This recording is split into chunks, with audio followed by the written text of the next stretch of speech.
Welcome back to my channel, and if you're coming here for the first time, you're watching my video for the first time, welcome to the Omotunu Effect family. Welcome, welcome, welcome, welcome, welcome, welcome, welcome. Okay, so you guys must have seen the title of this video. From this title, you know that things have happened in this girl's life. Like from the 20-something years that I've been on this earth, on this planet, in this Nigeria, I've been robbed about 4 or 5 times. No kidding, no joke. Right from when I was a kid up to this very moment, like robbed though, armed robbers, like gun, cutlasses, name it, for real, like for real, for real. I know some people have experienced this and see, it's no joke. Like I'm going to make this video as unserious as possible so we don't get too real because being robbed is a real traumatic experience, and if you actually been robbed before once, twice, you know what I mean. Not to talk of like 4 or 5 times in your life, like you are scarred for life, man. Okay, so the first time was my first house. Like I was born in Lagos, Ojota. Anyway, so I was little, I can't remember how old, but I was a little girl, and that night everybody was in the house. Like there was no lights. Nigeria, NEPA, no lights. There was no lights in the house, so obviously that would make it very easy for them. And so at night, it was everybody was at home now, just chilling. The lantern was on. Like if you're in 90s, you're not a 90s baby, I don't know, you might not know what the lantern is. Google it or something. The lantern was on. Everybody was in the parlor. We're just there gisting. My mom, my dad, my 2 sisters. I can't remember if my brother was around, and my Auntie Bumi, she was around at that time. So okay, we just heard a knock on the door. And normal, daddy of the house is the one that usually answers. So he answered. Okay, who is there? Oh, normal. Nobody answered. My dad was like, okay, who is there? Like, say your name. Let's know what's up. The guy was like, yellow. Like who? Yellow. I don't know any yellow. Daddy lambere yellow lati kenika. Sorry if you don't understand Yoruba. I was like, his daddy we're asking for. Her name is Yellow from somewhere. I can't quite remember. This was years ago, guys. So my dad was like, okay, Yellow. He does not know who Yellow is, but let him go and open the door. Mistake number 1: never open the door for anybody you don't know, especially at night when there's no light. Never open the door for someone you don't know. That's the first mistake. And ever since that day, my dad has never made that mistake again. So he opened the door, and then 2 huge guys with 2 guns, like each of them were holding a gun. They just burst into the house. Hey, everybody, head on the floor. Like I was just a kid. That's the first time I'm experiencing something like that. Like I didn't even understand what was going on, and then I saw everybody scrambling to like put their head flat on the floor, and I was like, okay, what's going on? Head on the floor, everybody, head on the floor, everybody. And they came into the house, closed the door, and I don't know how, because we were staying in a house where we had neighbors, and somehow, none of them heard all the shouting and all the screaming. So all of us put our head on the floor, and I was so freaking scared. I was shaking. I don't know how I didn't pee myself that day. It was mad. I put my head on the floor, and somehow, I slept off. I swear to God, we had robbers in the house. And of all these, I don't know how it is possible for you to have that kind of scary thing. Like you have unknown men in your house with guns, and the next thing is sleep. I don't know. As I laid flat on the floor, my head was on the floor, and somehow I just slept off. Like what happened up to that moment until they left the house, I didn't witness it. I didn't hear it. I freaking slept off. I know that's crazy, but I don't know how it happened. Don't ask me.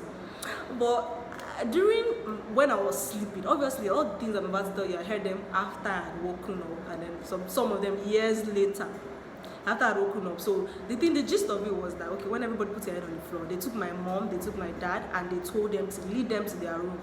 They went into the room and told them to bring out all their valuables. My mom brought out all her gold, the laptops in the house, our phones, everything. She had to submit it to them. My dad did the same thing. But at the point, Ondo man, my dad decided to show them the Ondo Agidi that is in him. He decided to show them that he was stubborn. And I think at the point, he was trying to like resist whatever they were telling him to do.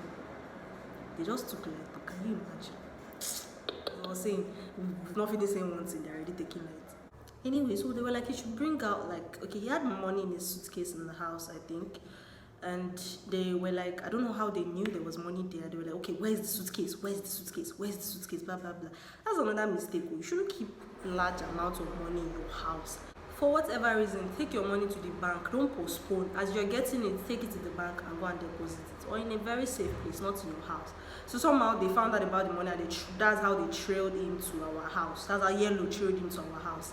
And so it was like, no, there's no money, there's no money, there's no money. And this guy legit took his gun and hit it on my dad's head. Like hard, like blood was coming out of my dad's head. It was that horrible, it was that crazy. And obviously, eventually, my dad is a human being. He brought out the money and he gave it to them. And they left. They also locked my sisters. They locked them in their own room. And they left me that I was sleeping. Everybody knew that this one has gone. They left me in the parlor with my face down on the floor where I slept all day. Then my sisters were locked in the room. My dad was bleeding and everything. They collected my sisters' phones and everything. And then they left. My sisters were screaming after they left, okay, like screaming for someone to like open the door for them and everything. Everybody was scared. I mean, I was just there sleeping. Anyway, eventually I heard their screams and I woke up, and then I was like, okay, what happened? Like, I'm like, was I dreaming? Was that for real? Because I was little, and then I woke up and then nothing. Okay, was that a dream? And then I heard my sister scream, so I went to go open the door for them. And then everybody was just like shaking, legit. They were like, what about mom and dad? Then I went to their room, opened the door, and realized that they were there. My dad was bleeding and it was serious. So we had to like rush him to the hospital. They stitched it up and everything. And I think up to now, he still has like a little scar on his head, just like a reminder of that tragic day. It was a crazy day. But that was a long time ago, and that was like my first experience with armed robbery in this country. Little did I know that was like the first of many. And so because of that particular incident, we had been staying in that house for a few years, and because of that particular incident, my father felt that that neighborhood was not safe. Because I think at that time, our house was not the only one that they robbed. They robbed a bunch of houses. So we moved out, and he was working with a company in Ilupeju then. So we're living in the staff quarters, and it was all well and good, like it was safe, security was like bam. That's why we moved there in the first place. Security was dope and everything.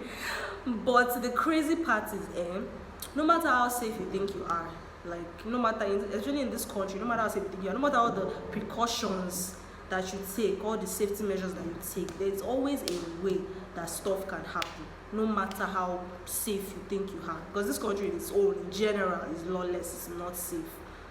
And so on this fateful day, we were going to church. We're staying in Lupeju, our church was in Obudu. So I don't remember, but I know around that time, we're around a place called Onrosheki in Lagos. We're on the road, legit driving with plenty cars on the road, big road, a lot of cars. People were going to church, coming from church. It was it a Sunday? Yes, it was a Sunday. So there were a lot of people on the road, obviously. And then next thing, we're on the road. There was a bit of, we realized, okay, we're in a place that there was a bit of traffic. So we're like slowing down. They went to slow down. You know how go slow in Nigeria is now crazy. Next thing, we're hearing gunshots.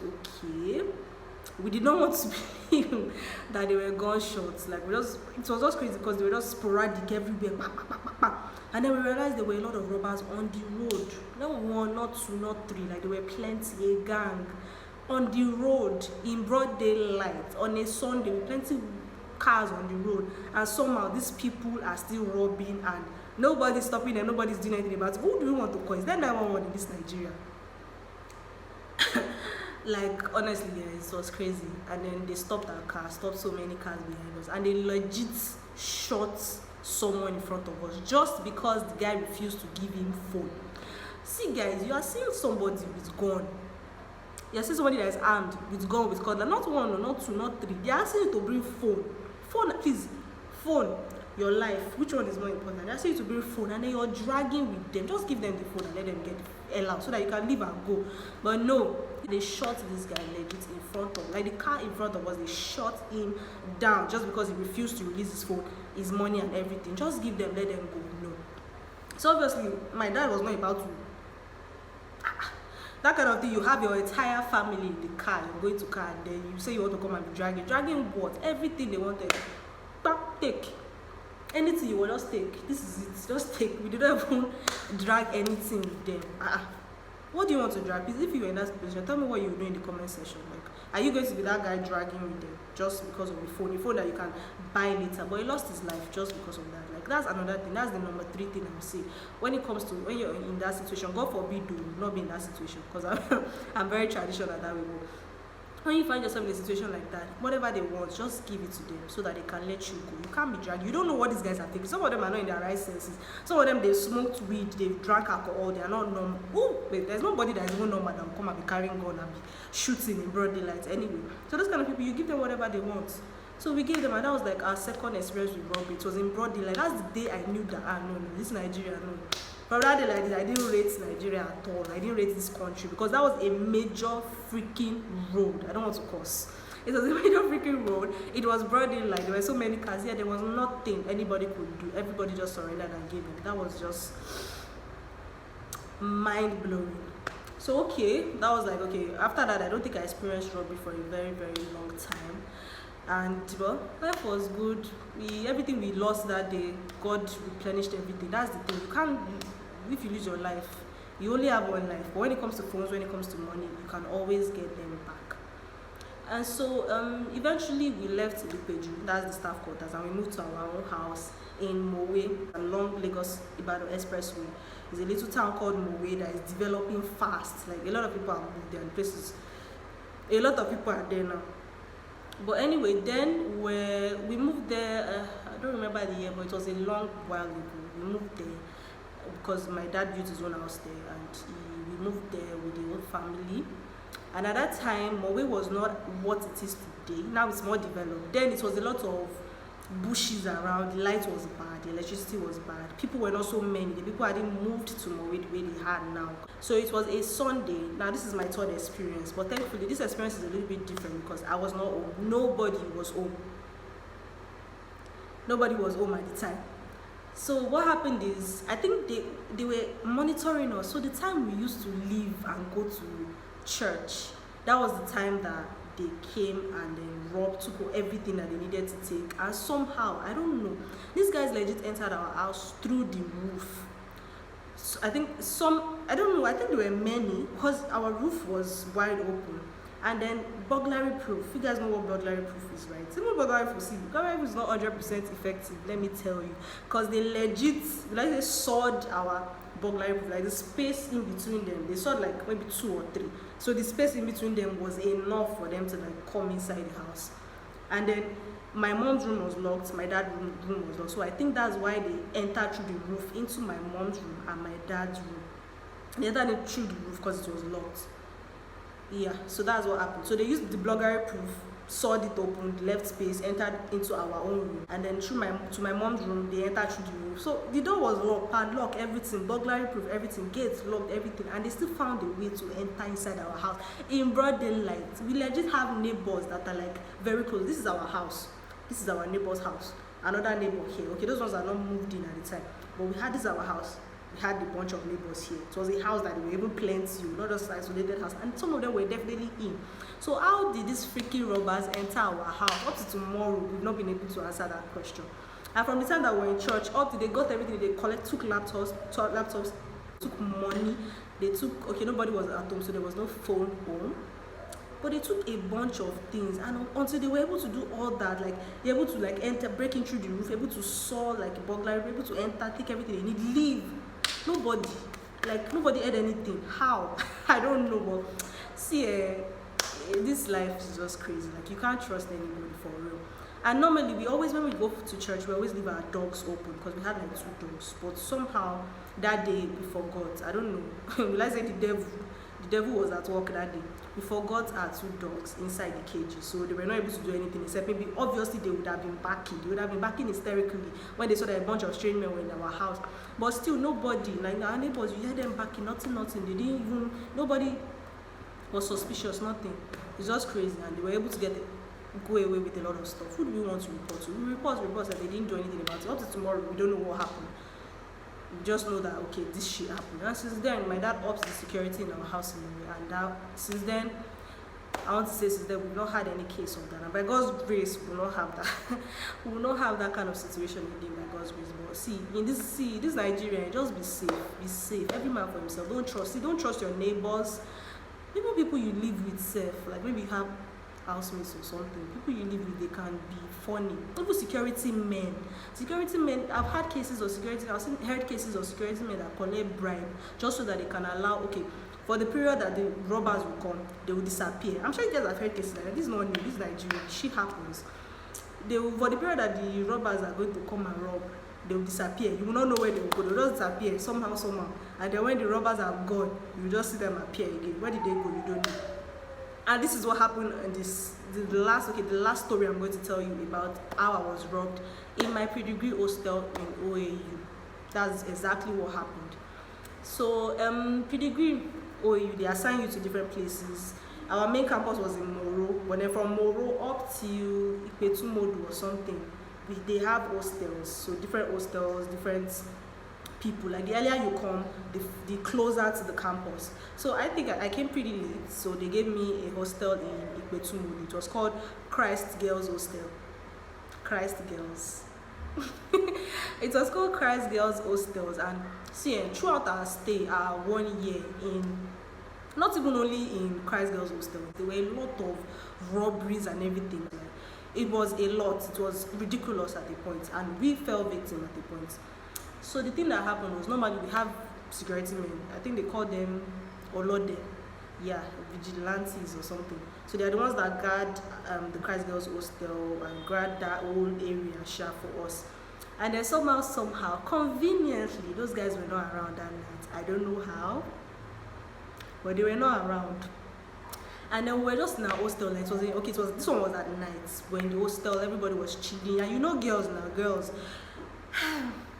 everybody knows this, so it's not like I'm saying something that is weird. The girls tend to walk around naked. Once they're in their house, they're comfortable. So normal, I think it happens, girls do that a lot. When you're in, at least you just wear something, get comfortable, remove your clothes, remove this, tie to wear, some people tie wrapper, wear your bras and your pants, and you walk up and down like that. So that was the case this night. Nobody was the wiser. We were in our various rooms. Some people were basically naked, some people were just there, some people were sleeping, some people were reading, cooking, normal basic things now. And then next thing, we just heard that two guys, I don't know who shouted it out, that okay, robbers. So everybody just started trying to lock the door and everything, but the truth be told, the security in that hostel was whack. There was no lock for the doors. You just close the door, jam the door, anybody can break it open. There were wooden doors, for crying out loud. So these guys, just two guys, two tiny, wretched looking, suffering guys just came inside with our hostels. And girls hostel, what do you want to do? All we know how to do is that's all we know how to just be screaming. What do you want to do? Nobody thought about maybe looking for like something heavy, like a moruba, just holding, so that in case they call, just bang it there. No, all we're doing was just some people were already crying. And these tiny, two wretched looking guys just came inside with cutlasses, both of them holding cutlasses. So that was the scary part, obviously. I've seen horror movies. I'm not about to start fighting with a guy holding a cutlass.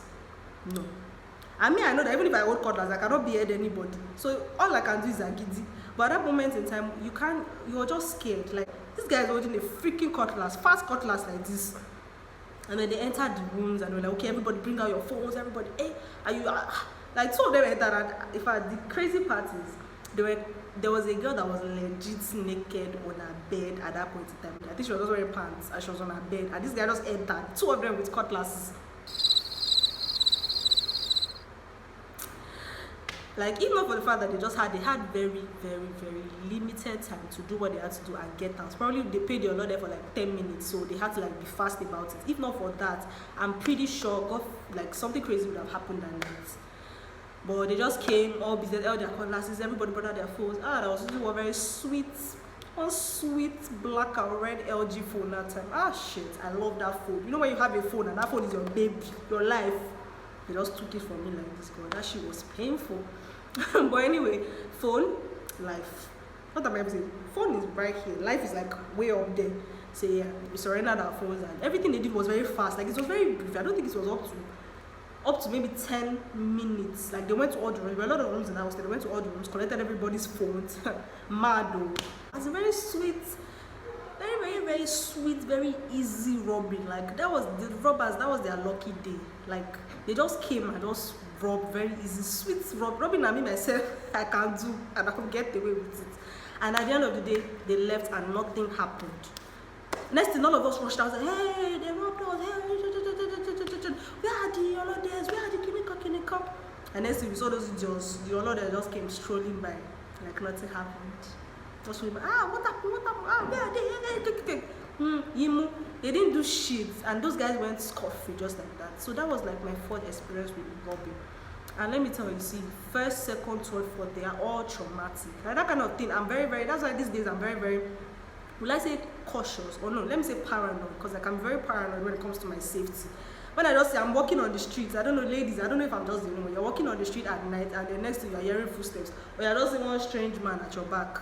As you're walking, it is walking. You stop, it will stops. That kind of thing, I will not wait. I've seen too many horror movies in my life to wait for that kind of thing. Wait for what? Pick race immediately. Like, legit, just be cautious. Be very cautious. See, just be careful. Like, don't trust anybody with like vital information concerning security. When you get money from the bank, when you get huge amount of money, don't keep it in your house. Take it to the bank straight away. Don't open doors for strangers. I cannot emphasize that enough. Shit is happening in this country. So guys, that's the story about how I got robbed 4 times in your beloved Nigeria, and then those 4 times nothing was done about it. Those 4 times they did not arrest anybody. Those 4 times I did not recover anything that I lost. Like, it's so easy to be robbed in this country. So guys, just stay safe, and I hope you enjoyed my story, as sad as it may have been. I hope you did, and if you did, please give this video a thumbs up, and if you've not already subscribed to my channel, please subscribe, please. Help a sister's body YouTube career and subscribe to my channel. I beg you, please. I'm not proud. And then for the notification, that bell that is right beside the subscribe button, just click on it, so that anytime I bring out a new content, you will be the first to know. Thank you so much for coming to my TED Talk. Thank you for listening to my story, and I hope you're able to pick 1 or 2 things, guys. I love you. To my next video.